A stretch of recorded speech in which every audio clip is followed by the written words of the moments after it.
በዚህ አጋጣሚ ይሄ እድል ለኔ ሲሰጥ ቀላል እንዳልሆነ አውቀዋለሁ። በጣም ከባድ ፈተና ነው።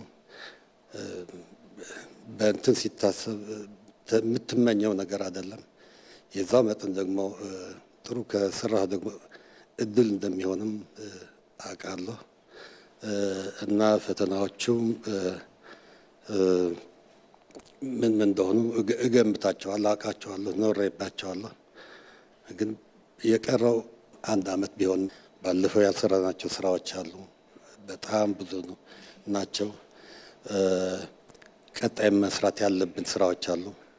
ከፕሪቶሪያ ስምምነት ብቻ የተያዘ ሳይሆን በራሳችን በውስጣችን ባለፉት 2 ዓመታት የተፈጠሩ ከፍተኛ የጸጥታ የፖለቲካ እና ኢኮኖሚ ቀውሶች አሉ። እነዛም የሚፈጥሩት የስራ አጠቃላይ ሲታይ ሁሉም ተደማምሮ ሲታይ ቀላል አይደለምና ዋናው ቀጣይ ስራም ሰላምን ይዞ ሰላምን አረጋግጦ የህዝቡ ጥያቄን መፍታት ፕሪቶሪያ ስምምነትን ሙሉ በሙሉ እንዲተገበር ማድረግና የወጣቱ የለውጥ ፍላጎትም ምን እናሳካበት ቢያንስ ትንሽ መልክ ምናስይዝበት አይነት ሁኔታ ይፈጠራል የሚል ግምት አለኝ።